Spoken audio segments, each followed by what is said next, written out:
Brasil, Coração do Mundo, Pátria do Evangelho, Humberto de Campos, capítulo 8. A invasão holandesa. Se à raça negra eram impostas as mais dolorosas torturas nos primórdios da organização do Brasil, não menos sacrifícios eram exigidos aos indígenas, acostumados à largueza da terra que era propriedade sua. As entradas pelo sertão com o propósito de escravizar os selvagens indefesos se realizavam naquele tempo em todos os recantos. Entradas e bandeiras são as diversas expedições organizadas e compostas por membros da sociedade civil brasileira, que tinham por objetivo a exploração territorial das posses portuguesas no continente americano, bem como a captura e escravização de indígenas. Tabas prósperas eram incendiadas de surpresa no silêncio da noite. São famosas e comovedoras as descrições a esse respeito, guardadas nos documentos antigos. Somente de uma vez, uma caravana de portugueses capturou mais de 7.000 homens válidos, mulheres, velhos e crianças. E quando os mamelucos guiadores não convenciam os naturais de que deviam acompanhá-los às cidades mais próximas para que as caçadas humanas se verificassem com pleno êxito, as cenas de selvageria manchavam a floresta virgem, enchendo de pavor os caminhos atapetados de cadáver e de sangue coagulado. Como represália a essas crueldades, os tamoios nunca se harmonizaram com os portugueses. Desde o princípio de sua ação, foram seus inimigos declarados. A palavra mameluco possui um significado histórico e cultural que remonta ao período colonial brasileiro. Originalmente, o termo era utilizado para descrever os indivíduos que eram fruto da união entre indígena e europeus, especialmente portugueses. Essa mistura de cultura e etnias resultou em uma identidade única, que é frequentemente associada à formação da população mestiça do Brasil. Portanto, o mameluco representa uma parte significativa da diversidade étnica do país, refletindo a complexidade das interações sociais e culturais que ocorreram ao longo da história, ok? E no seio dessas lutas vorazes, nas quais venciam a maior parte das vezes as criminosas astúcias dos colonos, os padres piedosos eram os que mais sofriam, experimentando a angústia de se verem desprezados pelos seus próprios companheiros da raça branca, nos sertões ínvios, impenetráveis e hostis. A alma simples e doce dos naturais era maleável aos seus ensinamentos. Aos seus apelos, aproximavam-se dos núcleos de civilização. Aldeavam-se para uma vida ordeira que os colonizadores destruíam com as suas taras infames e seculares. Anchieta e quase todos os outros missionários das selvas brasileiras mantiveram longas lutas defendendo os indígenas fraternos. Porém, a verdade é que podiam esfacelar os seus púlpitos na pregação da piedade cristã, porque as suas vozes se perdiam na imensidade do céu, sem que os seus irmãos da terra as escutassem com a ideia generosa de praticar os seus suaves ensinos. Os primeiros brancos que aportaram à América do Sul na sua generosidade na sua generalidade, não consideravam a existência da lei nas extensas florestas do Novo Mundo. E os portugueses prosseguiam incessantemente na faina ingrata de descer os índios.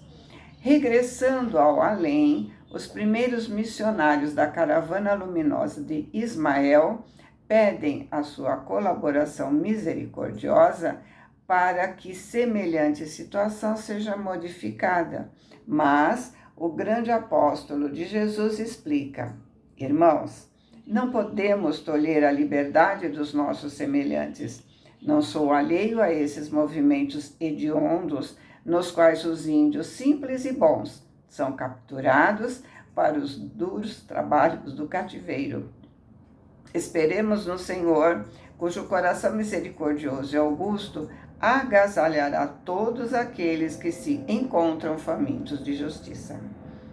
Mas poderemos, com os nossos esforços, auxiliar os encarnados na compreensão das leis fraternas, avisando aos seus corações quanto aos seus divinos deveres de um modo indireto. Infelizmente, não encontramos na atualidade do planeta outro povo que substitua aos portugueses na grande obra de edificação da pátria do Evangelho.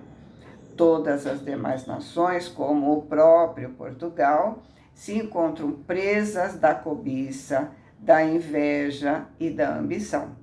Os vícios de todas as identificam perfeitamente umas com as outras. E no povo lusitano temos a considerar a austera honradez aliada às grandes qualidades de valor e de sentimento, que os habilitam, conforme a vontade do Senhor, a povoar os vastos latifúndios que constituirão mais tarde o pouso abençoado da lição de Jesus. Colonizadores desalmados estão em todos os países dos tempos modernos, que não reconhecem outro direito a não ser o da força desumana e impiedosa.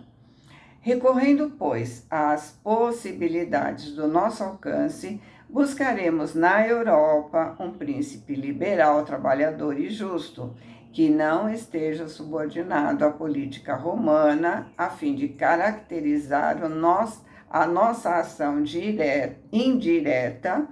Traremos a sua personalidade de administrador para a parte mais flagelada da nova pátria, para que os seus exemplos possam servir aos que se encontram na direção das atividades sociais e políticas da colônia, beneficiando de maneira geral a nação inteira. Ele virá na qualidade de invasor, porque não encontramos outros recursos na adoção de providências dessa natureza, mas a sua permanência no Brasil será curta e eventual, apenas durante os anos necessários para que as suas lições sejam prodigalizadas aos administradores da nova terra.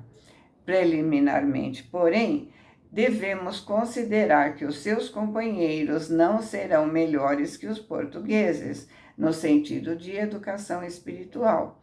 A época é de profundo atraso de quase todos os indivíduos, e é para desfazer essas trevas da consciência do mundo que teremos de nos sacrificar nas atmosferas próximas da Terra, trabalhando pela vitória do Senhor em todos os corações.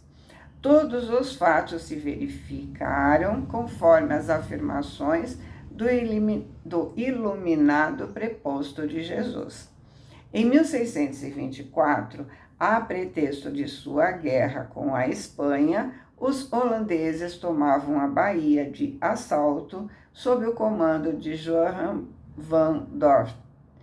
No dia 9 de maio de 1624, chega a Salvador, na Bahia, uma forte esquadra de guerra holandesa. São 26 navios e mais 3.000 homens, comandada por Jacó Willeken, acho que é assim que fala, e Piet Hayen, não sei se é assim que se pronuncia, tá? Era a primeira invasão holandesa do Brasil e a certeza da vitória era tamanha que a esquadra já trazia o primeiro governador holandês, Johan van Dort. A escolha de Salvador devia-se não apenas à riqueza da capitania, que era a mais lucrativa depois de Pernambuco, mas também à sua privilegiada posição geográfica. A cidade contava com um excelente porto e servia de base para futuras expansões e outras regiões, a outras regiões do Brasil. Além disso, sendo capital da colônia, era a chave para um controle eficiente do território. Voltando. Importa notar que as cenas dolorosas e lastimáveis decorrentes da invasão não foram organizadas pelas abnegadas falanges do mundo invisível. As causas profundas desses fatos residiam no estado evolutivo da época. Os morticínios nas praças incendiadas e destruídas verificavam-se todos os dias entre inevitáveis atritos das raças chamadas a povoar aqueles recantos desconhecidos. Em 1637, entrava em Pernambuco o general holandês João Maurício, príncipe de Nassau. João Maurício de Nassau era um militar e aristocrata de origem alemã, contratado pela Companhia das Índias Ocidentais para governar e administrar a colônia holandesa no Brasil, entre 1637 e 1643. Mas era considerado um grande humanista e apreciador das artes e das ciências. Ele tentou desenvolvê-las no Brasil e promoveu diversas transformações no atual estado de Pernambuco. Ok? Os benefícios imensos de sua administração ao norte do Brasil, que foi sempre a zona mais sacrificada do país, são inumeráveis. O Recife levanta-se à frente da Europa como uma das mais belas cidades da América do Sul.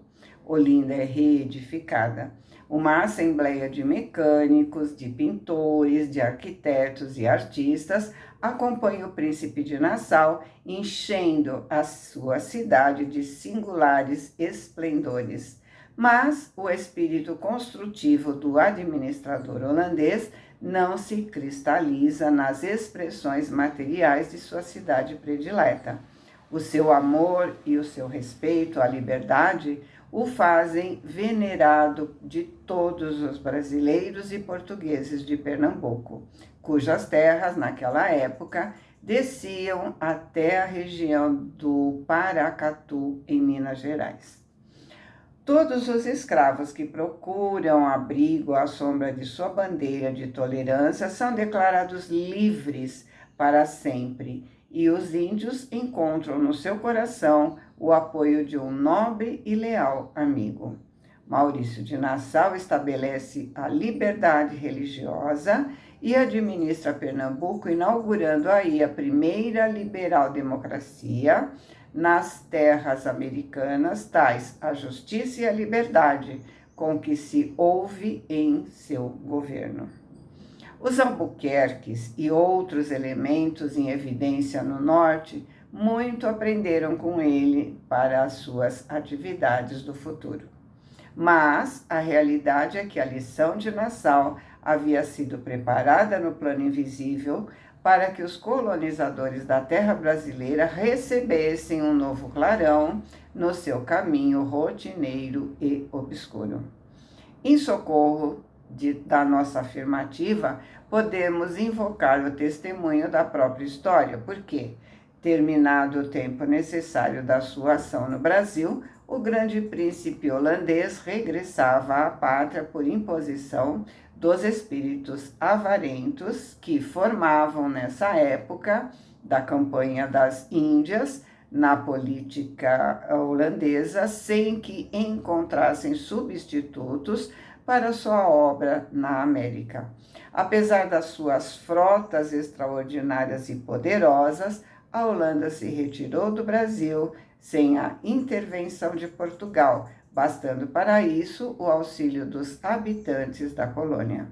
E quando a questão ficou definitivamente resolvida na Corte de Haia, em 1661, os holandeses, embora sua soberania marítima perdurasse até então, em troca dos seus imensos trabalhos ao norte do Brasil e dos milhões de florins aí abandonados, apenas receberam, a título de indenização, a importância de 5 milhões de cruzados. E assim Humberto de Campos termina o capítulo. Fiquem com Deus, boa semana, amo vocês.